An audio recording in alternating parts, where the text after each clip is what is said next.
Welcome everyone to Mail Fuzz TV. I am Peter, that is Connor, and we are going to talk about Star Trek Deep Space Nine Season 2, Episode 23. It's called Crossover. So spoilers for the episode as always. And as expected, we're in the Mirror Universe with this episode. And they get there very quickly, actually. We start off just on a shuttle, just on the roundabout with, or the runabout, not roundabout, the runabout with Kira and Bashir, and then a little bit of comedy. We talked last episode a lot about Bashir's chemistry with everyone, and that seemed to be holding true here in this opening scene as she's trying to meditate, and he just won't shut up. Ironically, it's the lack of chemistry here that works. Lack of chemistry in a kayfabe sense, but plenty of chemistry in a acting sense, if that makes any sense. Yes. Yes, but then basically the malfunction happens when they're going through the wormhole, and that's what sends them to the other universe. And I guess a big thing is, one, seeing where everyone else is on this other universe. What is the status quo? Because I guess one thing that I never really considered when we were talking about this being a mirror universe episode last time is the idea that, well, we're not where the Terrans would be. We're where the Bajorans and Cardassians, and as it turns out, Klingons are in kind of power. And what's their role on the Terran universe? And not just in general, but like since when one of the first things that happens is that the other Kira is like, hey, we had someone from your Earth or your universe over here about 100 years ago. Some asshole by the name of James T. Kirk caused a lot of kerfuffles. Came over and ate some cereal and just made a mess. So a big part of this episode is showing how that mirror universe changed because of Kirk's influence, and how they're well aware that this was a possibility that someone might come back. So instead of like evil Kira being like, oh, who are you? I don't understand this.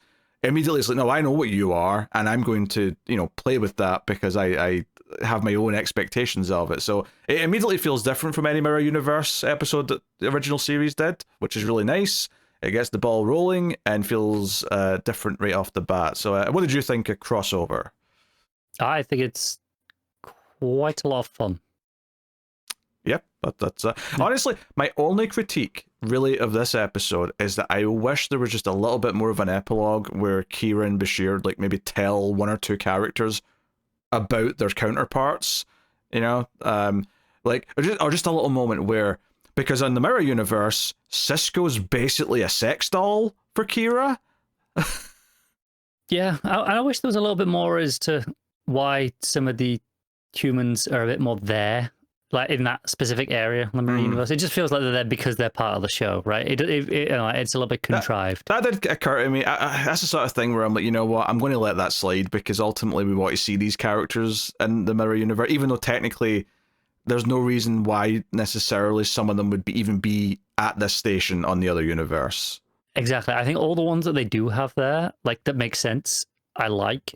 It's mainly Cisco and O'Brien that I'm just like, Yeah, but they didn't have an alternate Bashir, and they didn't bother with Dax, so yeah, they didn't include everyone just for the sake of it necessarily. But at the very least, these counterparts are interesting in different ways, which is nice. I think I would have liked a little moment where just Kira looks at Cisco at the end with just like a weird look. Not that she's attracted to him there or anything, but just sort of this weird like, oh, the other versions of us are having lots of sex. This is weird. And just like, leaving the, I don't know, like just some kind of glance of like discomfort or like awkwardness for her part. But that aside though, a lot of fun. I like the, there's a sort of like manual labor, like ore refinement like station where Odo's like the drill sergeant, the guard, keeping everyone in line. And I love the lighting of this place and like the constant rumble of the machinery. Like, there's a lot of red and blue lights just kind of like beaming through the area to give it this really dark and kind of over the top sci-fi kind of feel to it. Like they did a good job of making it feel a lot darker it's very than the regular grimy show. Yeah, very grimy. Yeah, so I like that quite a bit. And bizarrely, we kind of got onto something with Quark when we were guessing that, like, Admittedly, he may still be doing it for profit, but he is technically helping humans escape the station. Yes. I mean, technically, yes, you could fit in that it's for profit. The fact that when she's like, I don't have any gold pressed latinum for you, and he's like, why would I want that? Like, actually, his exact reaction is, "What's that?" He doesn't even know what that is. yeah, he's so anti-capitalist. He doesn't need that. He doesn't even need to know what that is. Yeah. Well, you could also read that as just, oh, they've got a different currency here, rather than he's. You could, but the way he acts in this scene, I think, implies more that he is secretly lovable here. Okay. More lovable. Yeah. At least until he's killed, which seems to happen off camera by the end of the episode. But yeah. Because Kira, and this is one of the things I liked, is that she just tries to like lie to him. She's like, "Hey, we're like best friends on our Earth. Can I just Quark does me favors, he gets me things," and she's kind of chatting him up a little bit. And honestly, one of the big fun parts of these types of episodes is usually just like seeing the actors getting to play like weird different versions of the characters, and you see that a lot with the Kira scenes where like evil quote unquote Kira is like sitting on her chair with like her leg up, kind of like with her like finger between her teeth, kind of smirking at her, and our Kira is just acting normal and kind of weirded out by how, I don't know, peppy and like outgoing the other version is, and she's like, "This is strange." Yeah. I love how Quark's like 90% still played the same. Yes. He does complain about the taxis doing a number on his profits, so maybe he does care about profits at least a little bit. Well, maybe, yeah. So everything's heavily taxed here. So Garrick's kind of in the Odo role, and I think what's so interesting about the Garrick stuff this episode is that it weirdly feeds into everything from last episode, but none of it proves a damn thing because we're in the mirror universe, and just because he's like that here doesn't mean he's like really like this on the regular universe. Yeah, has absolutely no impact whatsoever. I like the like. It's the same with Odo as well, where I'm like, we know Odo isn't like this, but I feel it's very easy to see a version of Odo that's still very recognizable here. Like Kira is drastically different, right? Sisko is drastically different. Odo, I think, is just a little tweak away from what he is right now. Yeah, like he's taken that that sense of justice that he has now and just perverted it slightly into control. Yeah, I think O'Brien's the same as well. Like he's very close to what O'Brien is. He's in a different situation, but like character-wise, he's still very much O'Brien. He's a lot meeker, but yeah, fundamentally at the core, I think it's very, very similar. But that's the interesting thing is when they do like arrive and Kira's like, okay, I know exactly what these two others are. Right, take Bashir to the mines, like get him working down there. They have the Kira scene, and she's like. She explains the context of this world, that because Kirk affected Spock so much in his trip to this universe, Spock made it his mission to try and change the Empire and like get them to, to stop being so militant, give up their arms, so on and so on. But then the Alliance formed, meaning that the Terrans couldn't fight back. So now Terrans are like kind of the runts of the universe. And the Alliance was Klingons and Cardassians. And Kira's like, well, where does Bajor step out of this? You're in charge of the station. And she's like, well, we were under Terran rule for years. So when we were freed from that, we asked for acceptance into the Alliance and we got in, and now we're a pretty big part of it. And it's like, and our Kira never says, oh yeah, we were basically enslaved by Cardassians on our like side. Like, she never says that, but it's almost like, oh, you almost want to see her reaction to be like, yeah, the people you're working with are the ones who were doing this to us on our side. Yeah. All that stuff is interesting. Some things where I don't know how much Mirror Kira would care. Oh, she may not, yeah. I feel like her response was, well, you should have done better, almost. Maybe. I think the interesting thing about other Kira is that she seems absolutely just kind of like entranced and in love with the fact of having another version of herself here, to the point where someone even accuses of her just being in love with other Kira, and I'm like she doesn't quite invite her to a threesome with Sisko, but I felt like it might be coming at any point where she's like, hey, join us. I mean, she certainly likes the idea to Sisko's. She brings that up. She's like, hey, Kira, is there a Sisko on your side? It's like, yeah. oh, imagine 2 Ciscos to myself. So, Kira's not used to her being so, I guess, sexually adventurous or out in the open, it seems like to me. Yeah, I agree with that. But I don't know. Kira being like, I think part of it's just to show how much of an egotist she is as well, right? Like she just loves herself that much that she'll even another version of herself at this point. Yeah, she's super into it.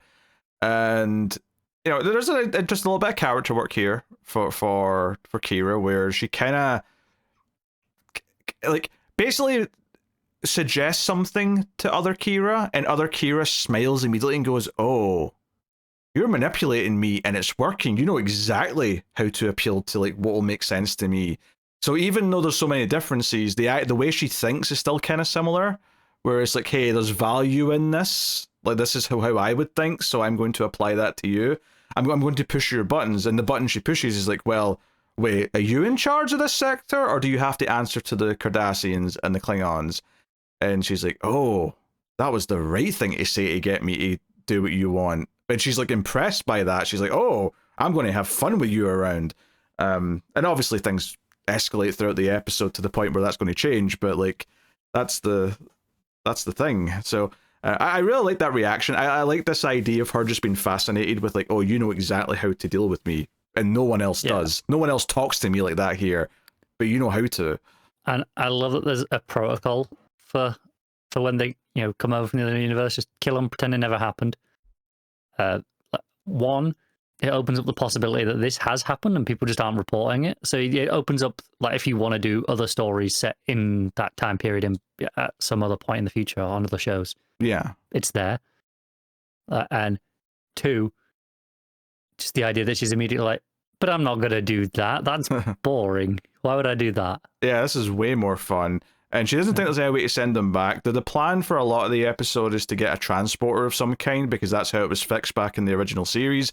But this universe actually changed the technology after that so that it would never happen again. So it's like, yeah, that won't work. Unless you get an ancient 100-year-old transporter, it's not going to work. So the only option is to go back to the wormhole. So the plan ends up being, oh, we have to get back to the runabout. We have to get out of here. And then the other big interesting part of this is that, so Kira's all happy about having the other Kira around. And she's like, hey, I'm throwing a party to celebrate that you're here. So what are we going to wear? Which is a funny line in and of itself. What are we going to wear? And this entire sequence, like when Cisco shows up, he's this drunk kind of like pirate type character who basically does the bidding of Kira in the sector of like going after small ships or like basically taxing them. It's like I don't know if it's like a racket per se, but certainly he's an attack dog. I assume everything around here is a racket of some sort. But, he's like called to her quarters to discuss his last mission, but there's a smirk on his face suggesting that just means sex. And when our Kira gets there, like the other Kira's like getting like scrubbed in a jacuzzi, and she's like turning around, and like you're only just like getting the towel in front of her naughty bits. And obviously you're never going to see it, it's a TV show, but like the whole point is that she's so open and she's so flamboyant with her personality. And it's like, okay, we're having this party. When Kira goes back to her quarters, because again, evil Kira likes her so much that she's like, hey, have quarters, you get to stay here. Garrick's waiting there. And this is where it gets into some really interesting, like, oh, does this mirror actual Garrick and the way he would scheme? And I think the fact that it goes out of its way to tell us that Kira is a different version, but like fundamentally there's a lot of similarities still, right, with the way they think. Like, well, is that wanting us to think, well, maybe there's a lot of similarities with Garrick as well? Yeah, it tells me that there's probably some similar thinking to the regular Garrick, but this might be a bit of a twist on it, perhaps. Yeah.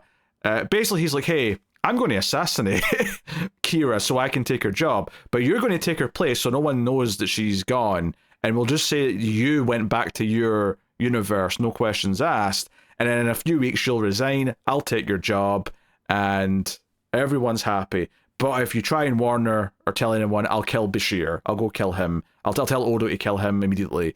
And that's kind of like this devious thing. It's a pretty solid plan, to, all things considered. Yeah, I think it never actually like sort of follows through with any of this. Like you never get like an assassination attempt or like Kira having to make some kind of choice. Everything kind of escalates before it gets to that point, which I'm not even that mad about, because I think just the scene of Garrick having this plan is already valuable enough on its own that I didn't feel the need that we need to see it all play out. But seeing this plan come into play and seeing her pushed into this corner for however brief it was a really, like, this was the type of episode where every single time it did that like dramatic fade to black for the commercial break, where I was kind of like, oh, I like the thing they've just done. I like the wrench they're throwing into the plot. Like, everything felt new and exciting and unpredictable, where I'm like, oh, okay, it makes sense now they've done it, but I did not see that it was going down that path. But it makes sense that everyone in this universe is a scheming bastard who's trying to claw their way to the top. Yeah, and it's like when I can't remember who it is she's telling that that Garrick's going to kill. It's Cisco. You know, she's trying to convince Cisco. Is it Cisco? Yeah. Yeah, to help. And Cisco just laughs and be like, yeah, of course he is. He's been trying to kill her for years. Like, this is all he ever does.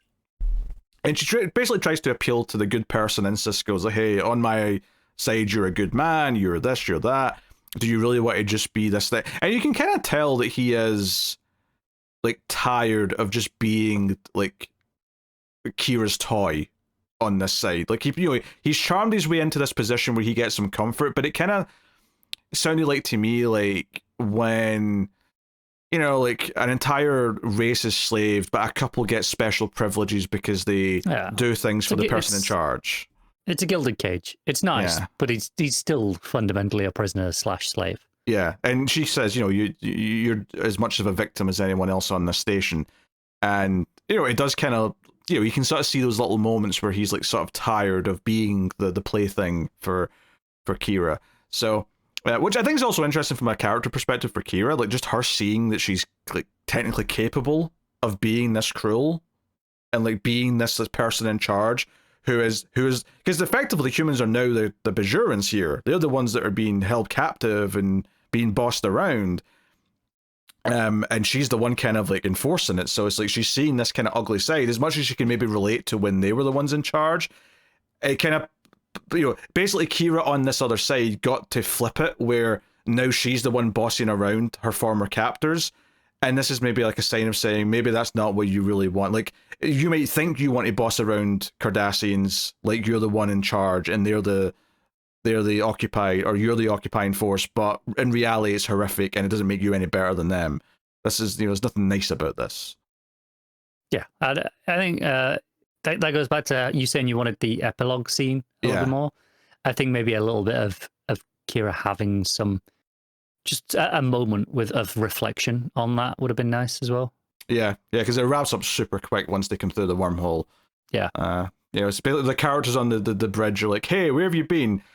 Through the looking glass. Wink. Well, we got a story for you, and then that's it. Yeah, so I would have liked a little bit of wrap up after fact, but obviously Cisco does eventually kind of stand up and help them escape. Bashir goes to O'Brien and tells them that they're best friends. Which I love that how this mirrors Kira doing it with Clark, and like she's just being manipulative, and Bashir is being so genuine. Like he honestly thinks of Chief O'Brien as such a good friend. Well, because he even says that at the start of the episode when he's like, "Hey, you know, we're burying the hatchet. You know, look at me and O'Brien. We used to have our problems, but now we're like that. We're best of friends." He's like, so socially oblivious. I love it. And I'm like, I would love to hear O'Brien's opinion.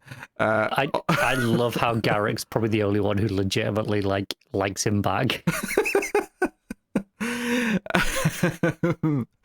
But you know, he tries to convince O'Brien and explains, you know, who O'Brien is on his side, and he doesn't want to hear it. He's like, "Oh, you're just telling me all this, so I'll help you. You know, true or not true, it doesn't matter." But when he does go trying to sneak around, after he kills Odo, by the way, he like fires Odo with a blaster, and he pops like a water balloon. I actually thought that was a fun effect. Yeah, I was disappointed that Odo goes down so easy though. Yeah, I don't think like a regular phaser would kill him. So it's kind of weird that they've answered that. Like, oh, that's how easy it is. I guess if they ever want to have him just take a few blaster bolts, you just go, well, mirror universe, don't worry about it. It was different there. Or maybe he'll reform after a few hours. Like, it just takes him some time to, like... Yeah, or they'll say the weapons were different over there. Yeah. Or it's just something, yeah, you know. I'm picturing, like, a T-1000 style, like, all the water, like, coming in. Ultimately, it's the old Simpsons meme, isn't it? A wizard did it. So... It doesn't matter.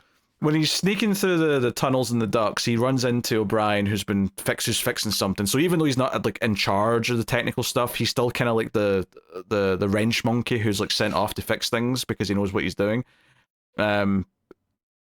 And he asks for help. He still says no, but when Bashir's going to go in the wrong direction, he's like, no, that's the wrong direction. And he's like, hey, if I take you to your runabout, do you have room on it for me?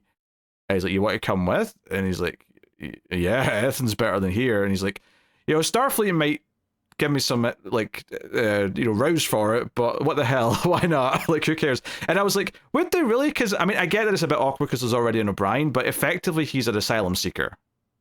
Yeah, I feel like they'd probably be somewhat understanding. Yeah. Like, he's basically saying, hey, I am a slave here. I would like refuge. Please take me. I don't think there's anything weird about that, other than just the fact that there's a duplicate. I think that there'll be someone annoyed at all the paperwork they've got to do. And probably, yeah. But I think it's for a game. And which actually made me think he was going to die. I thought he was going to, like, this O'Brien was going to die before they got away. I thought that too, yeah. Yeah. Instead, what happens is that he basically offers to be a part of Cisco's crew now that they're going to go be freedom fighters and try and help humans across the galaxy and try and change things. It's like, oh, okay, all right, they've got a mechanic now. That's cool. Makes some sense. But I did like, though, when they do the whole thing at the party. They have the big confrontation and all that, and there's the moment where after they've been caught, Bashir and O'Brien are brought in, and evil Kira's pissed and saying, oh, we're going to have to make an example out of you. I'm going to have to let Garrett kill you as much as he wants. But she's like, hey, O'Brien, you've been like the best boy. You've been so obedient all these years. Like, why are you doing this now? And he's like, well, he's a doctor over there, and he told me what I was over there. And even if it's all lies, it has to be better than here. And, I like that sort of sentiment of like these characters bringing hope. And believe it or not, it reminds me of an episode of the hit television show Buffy the Vampire Slayer.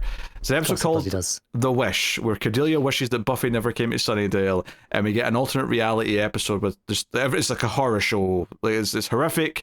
And in fact, Giles has a very similar line where someone says, how do you even know the world was better before it changed to this? And he says, because it has to be. And yeah, that's what this reminded me of. This was first, of course, though, so full points to DS9. That's all right, then, as long as you give it its points. But it's what we think of.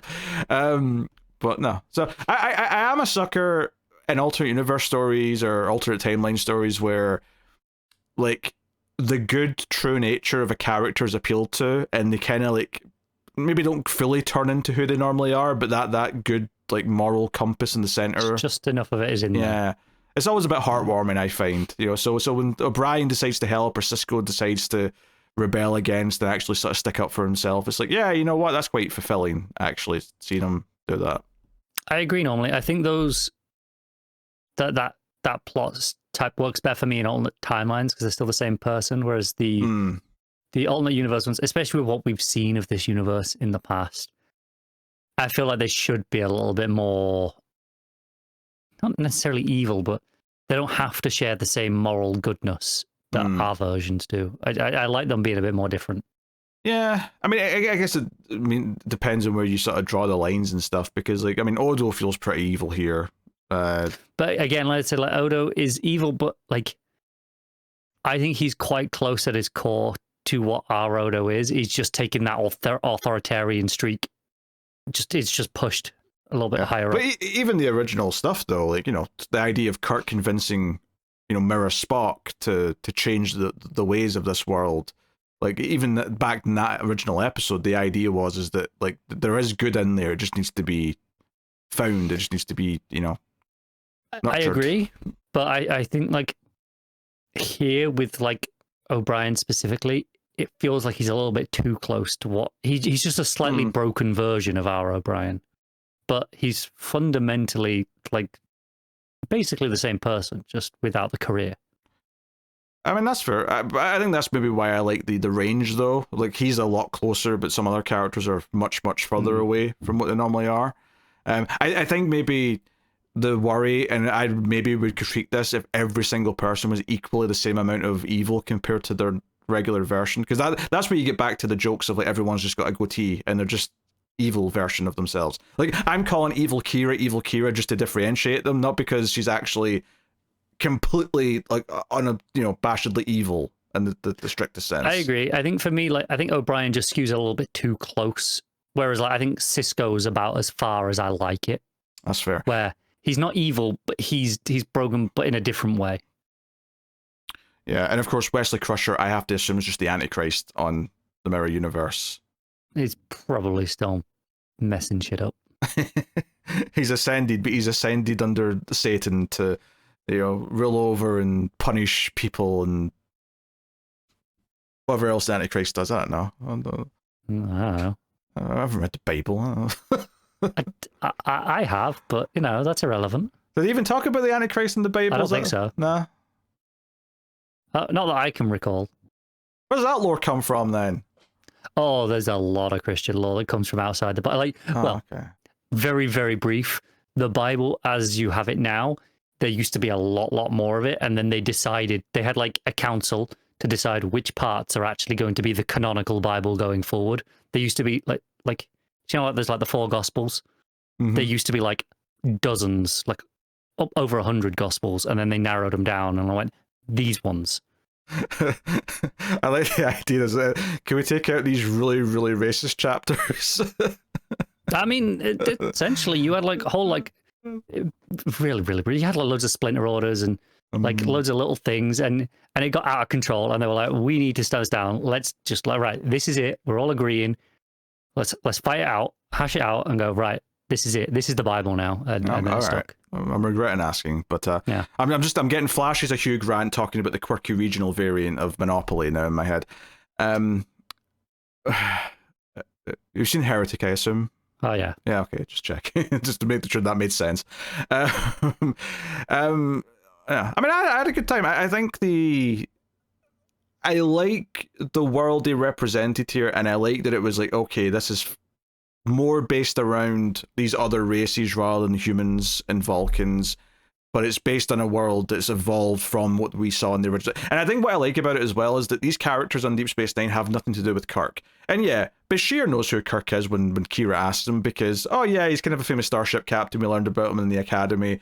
But they're not like, this isn't like Kirk's grandkid who's having a mirror universe story. It's not some connected thing. It's not somehow someone's a Palpatine and everything connects back. It's characters who are very separate from anything in that original series, and this timeline that's 100 years later, and Kirk's just history. And I love that Kira doesn't know who he is. When when evil Kira says, James T. Kirk, she's like, who is this chump? Never heard of him. Yeah, and like, of course, Bashir, and not even because Bashir's Federation, because Bashir's a goddamn nerd. Mm-hmm. And so, of course, he's like paid attention in the history lectures.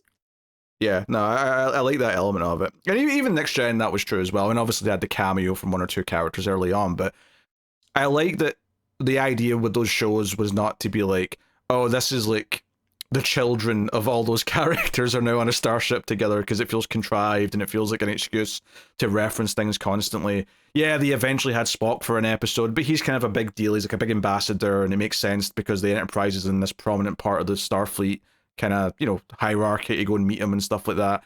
I love just that it's in the world of the original series, but like the actual ties to it are so far removed that anytime we do something from the original series, it doesn't just feel like, I don't know, as contrived as like a sequel show would, where it's like, my dad went through the Tribble thing and now I'm going through it. Oh, isn't that wild? Yeah, no, I completely with you. And I say that it's so few and far between, especially like these days in Trek. Like, there was a little bit, like I said, towards the start of Next Gen, where there was a little bit of just establishing itself and it leaned on those connections a little bit.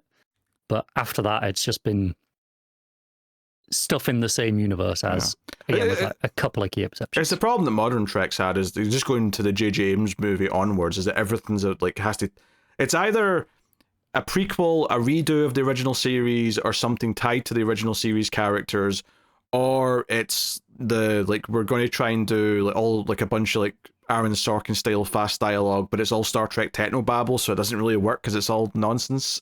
And it's not Aaron Sorkin.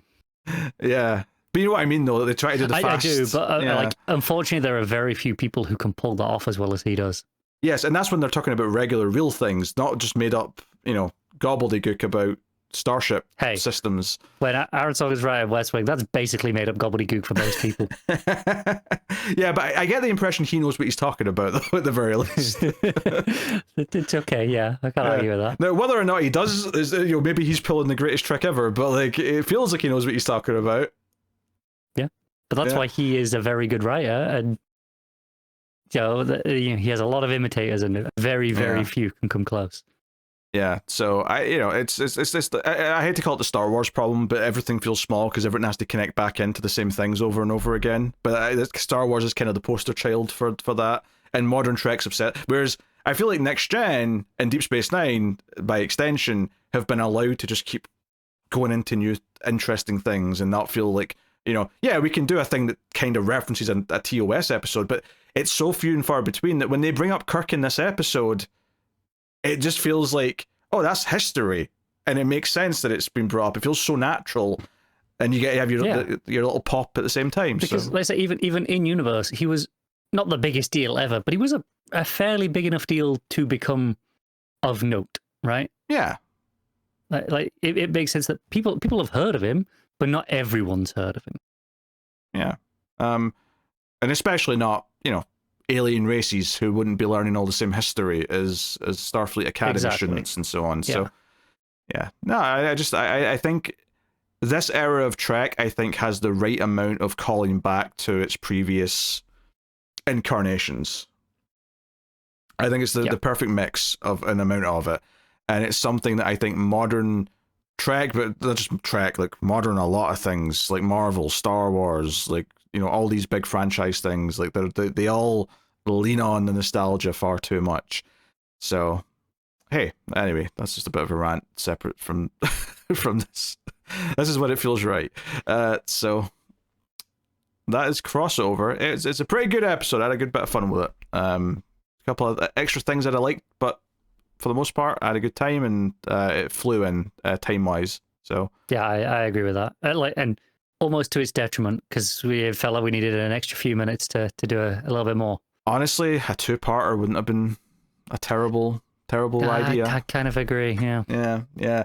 But hey, I'd rather be left wanting a bit more than feeling like they'd stretch something out that shouldn't have been. As much as we have just damned modern storytelling, not just TV, I was going to say TV, but like it's not just limited to TV. I think in today's world, this would have been an hour long instead of 40 minutes, and I think that would have been amazing. It did, because when this was made, it's either 40 or it's 80, right? There's no in between. Yeah. Oh, the downside though is that today there'd only be 8 episodes in a season.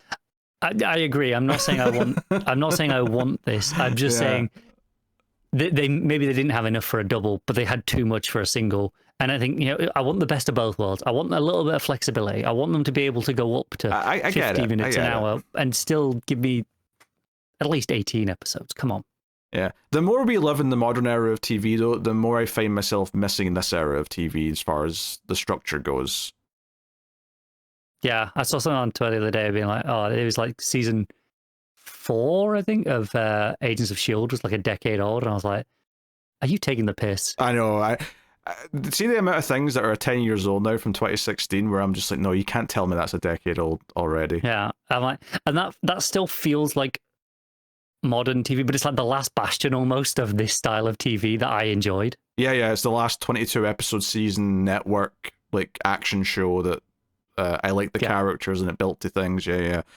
No, I get it. It's a wild thing. So that's Crossover.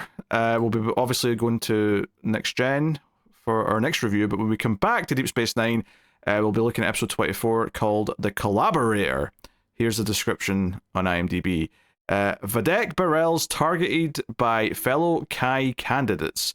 Vadek win as having been a collaborator with the Cardassians during the occupation. So it's a very Bajor-focused episode. Which I feel like we haven't had one in a while. Yeah. So, yeah, that sounds cool.